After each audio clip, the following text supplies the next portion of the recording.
Hi guys, this is Art. And this is Les. Samahan niyo kami sa aming A Day in Our Life in Canada.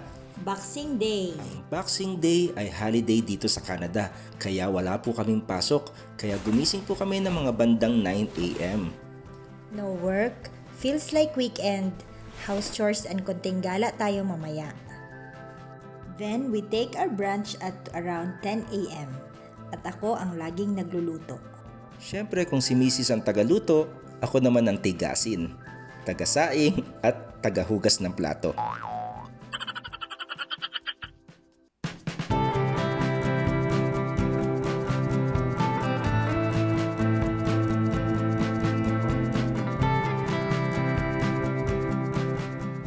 Kumain, relax muna kami dito sa couch, nood ng TV at browse ng social media. Yes, pampaalis homesick ang social media para rin updated kami sa mga latest news and latest stories sa aming mga families and friends back home. After mag-relax, okay, time to do some house chores. We decided na ayusin ang aming storage area at coat cabinet. Yan ang storage room namin.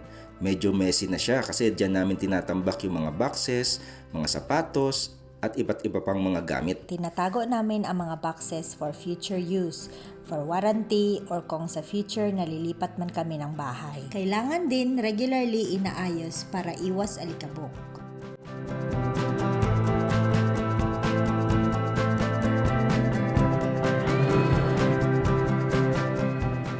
Ayan, malinis na. Next naman namin gawin is i-arrange ang mga empty luggages dito sa lagayan ng jackets. Then, ilagay din namin dito ang kabayo ng plancha at mga gamit namin sa paglalaba.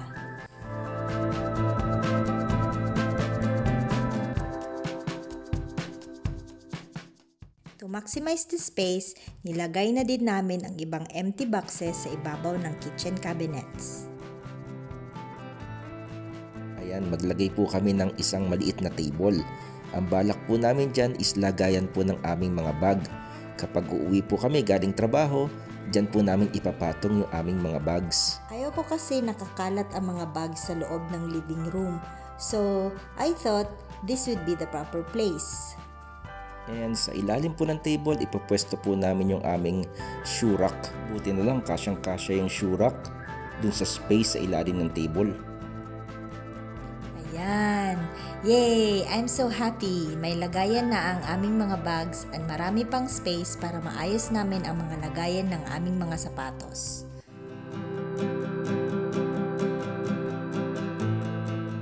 Time to clean the washroom! Who doesn't want a clean washroom? Ang sarap sa pakiramdam na laging malinis ang inyong banyo.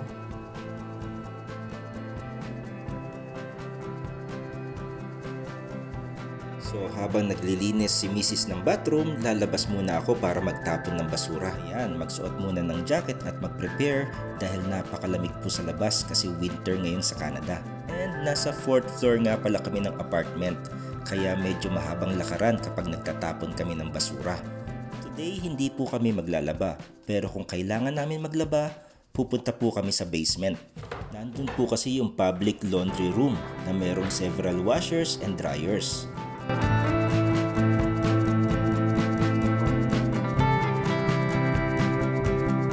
Ayan, napakalamig sa labas. It's minus 3 degrees Celsius.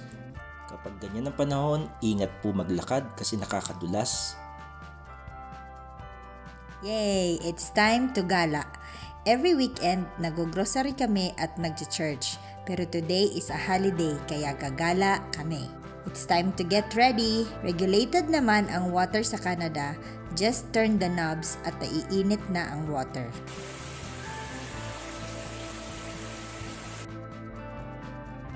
Time to go. Bihis muna kami guys kasi napakalamig po sa labas. Minsan 3 doble ang sinusuot namin. Yes, don't forget your toques, thermal base layers, neck warmers, gloves, thermal socks, and syempre, yung winter boots. And syempre, huwag kalimutan ang susi ng bahay. And now, naglalakad po kami papuntang bus stop para mag-bus. Pumunta po tayo ng Best Buy and medyo malapit lang siya. It's around 3.2 kilometers from our home. Kung bago kayo sa Canada at hindi kayo marunong mag-bus, we suggest na tingnan nyo po yung inyong Google Maps. Doon nyo makikita ang mga bus timings at kung anong bus number ang dapat nyong sakyan. Ayan na ang bus. Pwede kayo magbayad kung may bus card kayo or pwede din coins.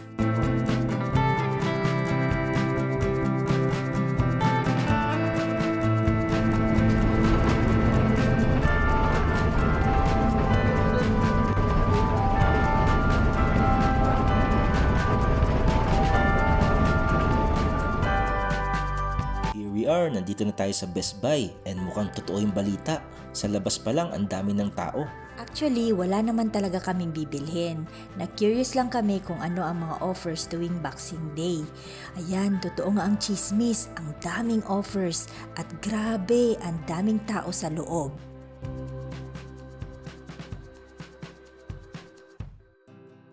Kung mahilig kayo sa gadgets and electronics, Boxing Day ang isa sa mga days in Canada na kailangan nyong subaybayan kasi ang lalaki po ng mga discounts. Kaya maraming namimili ng cellphones at appliances tuwing Boxing Day. Wow, may camera. Nakakatempt bumili pero wag muna kasi wala pa tayong pera. Marami pa tayong ibang priorities na kailangan unahin. Across the whole country, ang Boxing Day sale. Kaya don't forget to check other stores kung may mga magaganda po silang mga offers. Once a year lang ang Boxing Day, kaya pagplanuhan nyo pong mabuti.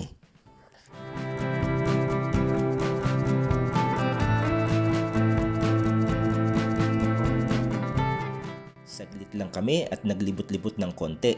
After ilang oras, bumalik na po kami at umuwi sa bahay.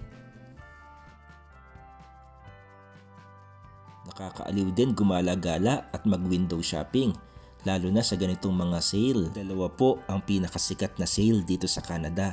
Ang isa po ay yung Black Friday at ang isa po ito pong Boxing Day. After gumala, nagutom ang mga first sons. So, it's time to prepare dinner.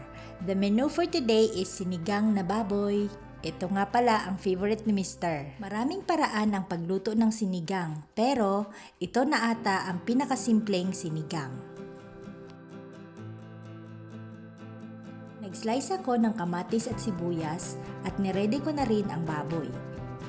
Pagkatapos, nilagay ko lang ang kamatis at sibuyas sa tubig at pinakulo ng ilang minuto.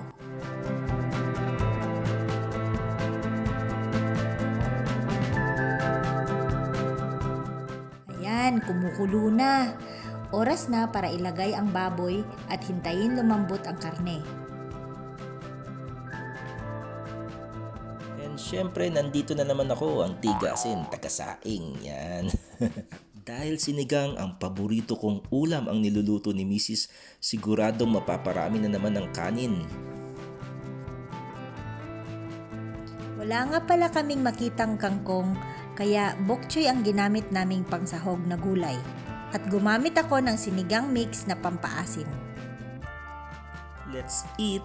And before we eat, magpasalamat muna tayo kay Lord para sa blessing na binigay niya po sa ating hapagkainan at magsilbing lakas po natin sa araw-araw. Thank you, Lord! Ang sarap! Wala talagang tatalo sa sinigang ni Mrs. And after kumain, mag-relax-relax na at maligo. After mag-freshen up, nanood lang kami ng TV. At dahil pasukan na naman bukas, maaga kaming humiga para matulog.